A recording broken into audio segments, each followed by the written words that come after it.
दुनिया में ऐसी कोई भी प्रोडक्ट नहीं है जिसको बिना पैकिंग के कहीं पे बेचा जा सके या कहीं पर भेजा जा सके। ये पैकिंग की चीज़ें अलग अलग साइज़ में होती हैं। आज हम आपको एक मास्टर साइज़ बॉक्स कार्टन की डिटेल्ड वीडियो दिखाएंगे जो कि आपके लिए बहुत ही इन्फॉर्मेटिव होने वाली है। ये मास्टर साइज पेपर रोल जो आप देख रहे हैं, ये रॉ मटेरियल की सूरत में, इसी सूरत में पेपर मिल से परचेज किए जाते हैं। इन जॉइंट रोल्स को एडजस्ट करके एक मशीन पर फिट किया जाता है। इस मशीन को कैरोनेशन मशीन कहा जाता है। इस मशीन पर दो पेपर रोल्स को फिट किया जाता है और एक ग्लू मिक्सचर की मदद से इन दो पेपर्स को आपस में जोड़ा जाता है। उस ग्लू मिक्सचर को इस ड्रम में डाल दिया जाता है और फिर इस पेपर को आगे एक राड के ऊपर रोल कर दिया जाता है और मशीन को चला दिया जाता है, हीटिंग सिस्टम को चला दिया जाता है।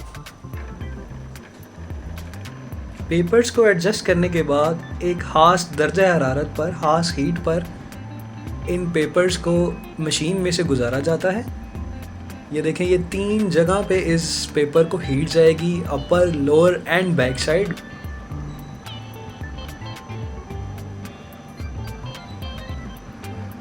कैरोनेशन के इस प्रोसेस में पेपर को 3 जगह हीट देने का मकसद पेपर में जान डालना है। कार्टन की मजबूती का अनुसार इसी प्रोसेस पर है। जितने अच्छे तरीके से प्रोसेस अंजाम दिया जाएगा उतनी ही कार्टन में मजबूती आएगी और कार्टन ज़्यादा देर तक ट्रैवल कर पाएगा और ज़्यादा देर तक यूज़ किया जा सकेगा। इस मशीन को चलाने के लिए इलेक्ट्रिक पावर की ज़रूरत पड़ती है जो कि इस मोटर को रन करती है, और इसके हीटिंग सिस्टम के लिए एलपीजी गैस की ज़रूरत पड़ती है जिससे इसके हीटिंग सिस्टम को रन किया जाता है और पेपर को हीट देकर मजबूत किया जाता है।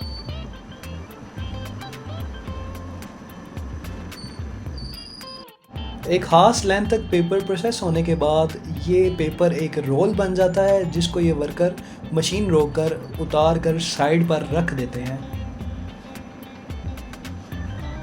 कैरोनेशन के प्रोसेस के बाद पेपर की हालत इस तरह हो जाती है और इनको रोल बनाकर एक साइड पे स्टोर कर लिया जाता है ठंडा होने के लिए, ताकि ये और मजबूत हो सके। इसके बाद कैरोनेटेड पेपर को क्राफ्ट पेपर के साथ मर्ज किया जाता है। कार्टन के दिए गए साइज के मुताबिक इन दोनों पेपर्स की कटिंग की जाती है। उसके बाद इन कटे हुए पल्लों को एक प्रेस मशीन में से गुजारा जाता है और गुजारने के बाद इनके ऊपर एक पेपर रख के इनकी 3 प्लाई और 5 प्लाई की रेशो सेट की जाती है। इस रेशो को, इस तनासुब को सेट करने के लिए इन वर्कर्स को इन पेपर्स को एक ख़ास तरतीब में रखना पड़ता है। इसके बाद इन पल्लों को एक ख़ास मशीन में से गुजारा जाता है जो कि इस पल्लों के किनारे पे जो वेस्टेज है उसको कट कर देती है और इसके ऊपर जो भी रिक्वायरमेंट होती है उसके मुताबिक प्रिंट कर देती है।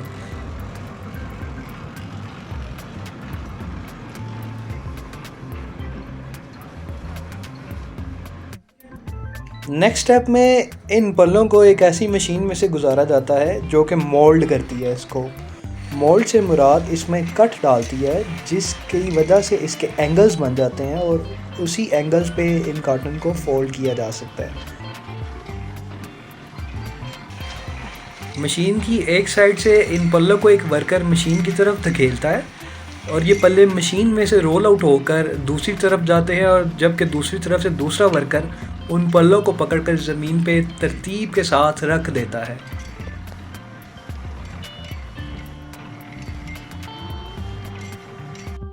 अब नेक्स्ट स्टेप में एक वर्कर इन कार्टन के पल्लों के किनारों पर सिलिकेट लगाता है। सिलिकेट एक बॉन्डिंग मिक्सचर होता है जो कि इन पल्लों को आपस जोड़ने में इंतहाई अहम किरदार अदा करता है।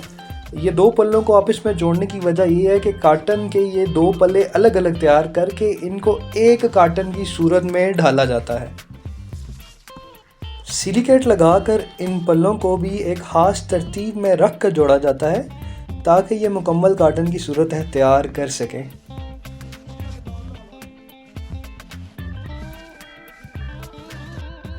इसके बाद नेक्स्ट स्टेप है जी the big gigantic stapler pins.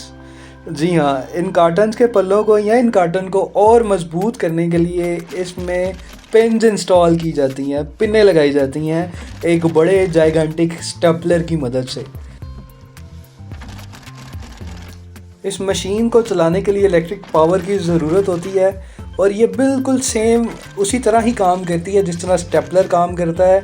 बस फ़र्क ये है कि इसको पिन लगाने के लिए पैर की मदद से ऑपरेट किया जाता है। यहाँ पे कॉटन को रखा जाता है, साथ में धकेला जाता है और साथ पैर की मदद से उसको प्रेस कर दिया जाता है जिससे वो पिन लग जाती है और कॉटन में मजबूती आ जाती है।